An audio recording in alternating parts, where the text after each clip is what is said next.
నంద్యాల జిల్లా నందికొట్కూరు మండలం మల్యాల ఎత్తిపోతల పథకాన్ని నీటిపారుదల శాఖ మంత్రి నిమ్మల రామానాయుడు స్థానిక MLA Githa Jayasurya Pattikonda MLA K శ్యాంబాబుతో కలిసి ప్రాజెక్టు పరిశీలించారు. మంత్రికి అధికారులు ప్రాజెక్టును గురించి ప్రాజెక్టు ప్రాధాన్యత వివరించారు.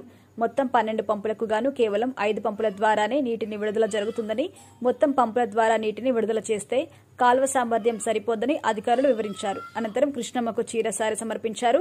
అనంతరం మంత్రి నిమ్మల రామానాయుడు, ఎమ్మెల్యే జయసూర్య మీడియా సమావేశం ఏర్పాటు చేశారు. మంత్రి మాట్లాడుతూ అప్పటి టీడీపీ ప్రభుత్వ హయాంలో మొత్తం బడ్జెట్లో 9% ఇరిగేషన్ కోసం ఖర్చు పెడితే గత వైసీపీ ప్రభుత్వం మొత్తం బడ్జెట్లో కేవలం 4% మాత్రమే నిధులు కేటాయించింది. అందులో కొంతమేరనే ప్రాజెక్టులకు ఖర్చు పెట్టారని, మిగతా నిధులను అవినీతికి పాల్పడి కాజేశారని మండిపడ్డారు. గత 5 ఏళ్ల కాలంలో ఎక్కడా కూడా ఏ ప్రాజెక్టులు కూడా తట్టి మట్టిని తీసిన పాపాన పోలేదని మాజీ సీఎం జగన్పై ధ్వజమెత్తారు. ఎప్పుడు నేను రాయలసీమ బిడ్డను అని చెప్పుకున్న జగన్ రాయలసీమ ద్రోహి అని అన్నారు.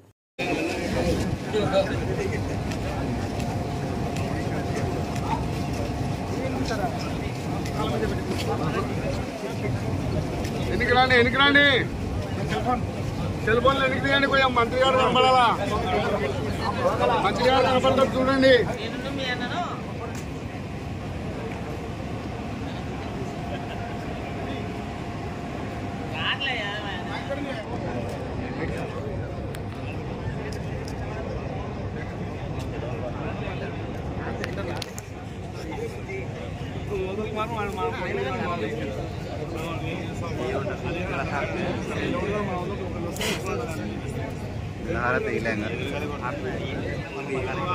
जल पूजा गंगा पूजा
గ్రీజ్ కూడా పెట్టినటువంటి పరిస్థితి, దుస్థితి గత 5 సంవత్సరాల్లో మనం చూసినటువంటి స్థితి.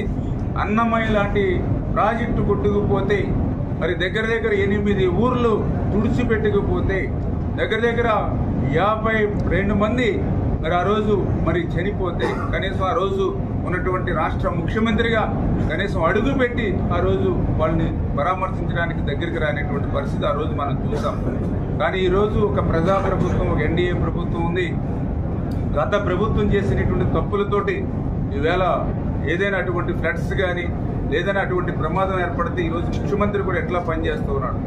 మొన్న ఏదైతే విజయవాడ మరి కృష్ణానదికి వరదలు పొంగి పొర్లితే మరి 10 రోజులు బస్సుల్లో పడుకొని మరి 10 రోజుల్లో మళ్ళీ అక్కడ ఉన్నటువంటి పరిస్థితులన్నింటి కూడా ఏ రకంగా ముఖ్యమంత్రి చక్కదిద్దారో మనందరం కూడా చూస్తూ ఉన్నాం.